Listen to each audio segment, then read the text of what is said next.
Well, I think the biggest thing would be just to go on a mission for the right reasons, you know? Don't go on a mission to please somebody else. Do it because you have a testimony of the church and you want to serve Jesus Christ and, spread the message about his gospel. So just make sure you're going for the right reasons, because if you're not, it's going to be so much harder once you get out there to stick through it and stay out there. But when I got my mission call, it was so nerve-wracking because I put in my papers right after the prophet changed the age, and so I was getting super nervous because I was planning on finishing school. I was, finishing up a couple degrees, and I just really felt like I needed to go out and not wait anymore. So I put in my papers, and I was so nervous, and everyone was asking me where I wanted to go, and I was studying sign language at the time. And I was like, oh, I'm like 99% sure I'm going signing speaking. I'm so excited. I'm gonna, get so good in sign language. And then I got my call and I opened up and I read where I was going and I laughed a little bit. Like, you can see this on the video. I laughed and I was like, are you kidding me? Like, is this a joke? And I read that I was going to Argentina, and it was kind of hard for me at first to accept the fact that I wasn't going to be serving in the States signing. But it was so amazing to see how my attitude about the mission changed after I got my call, because I was going for the right reasons, and it was so much fun because I swear my parents were more excited about my call than I was at the time, because my dad served in Argentina, and my mom, when I read Argentina, she screamed so loud, like nobody could even hear anything else from the letter. And my dad spent the entire night just showing me pictures of Argentina and telling me statistics about it and about the Andes and everything. Like, they were so excited about it. And so I think their excitement about my call really helped me to accept it and gain my own testimony that that is where the Lord called me, and that's where I was going to be spending my next year and a half. And it got me so excited about it. And once I came to that conclusion that that is where the Lord wanted me, I got so excited for my mission. I just wanted to buy everything in the world to take down there. And I bought these huge suitcases that were probably too big. But it just got me so excited about the call and just to start serving the people down there. I did not take my seminary scriptures with me on my mission. I bought a whole brand new set of scriptures because they were cute and little and perfect for traveling. But I got to the MTC and it didn't have a single marking in it. And so I spent half of the MTC trying to mark up everything that other people already had in their scriptures. And so I feel like my studies could have been a little bit better and more efficient trying to translate from English to Spanish if I would have already had everything marked. Because honestly, most of the scriptures we use as missionaries are seminary scriptures. So I would say don't worry about taking a brand new set of scriptures, because especially if you're learning another language, you're gonna get a brand new pair of scriptures anyways. So take the scriptures that you're comfortable with and that you know where the scriptures are, and that's just gonna help you that much more when you're in the MTC trying to learn the new language and everything. And then for the MTC itself, oh my gosh, prayer is your best friend, obviously.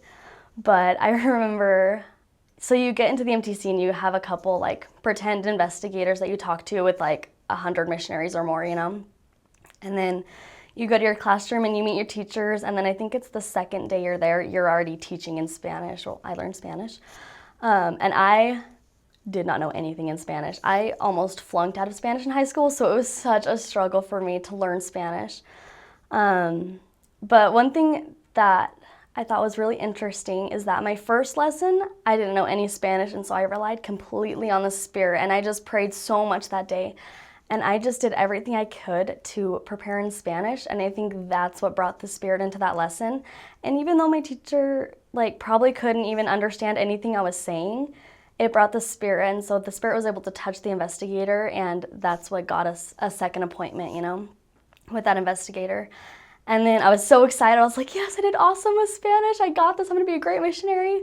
So then for the second lesson, we were preparing, my companion and I focused so much on the Spanish vocabulary, and I was just focusing on Spanish itself and not the lesson itself, because, I pretty much knew what I was going to say about the lesson, but I focused more on the language, and the Spirit was not there.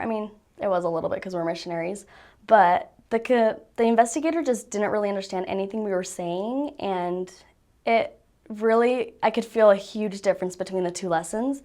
So from then on out, I made a promise to myself that I would only focus on what I was teaching the investigators and not the actual language itself, because I had been blessed with the gift of tongues.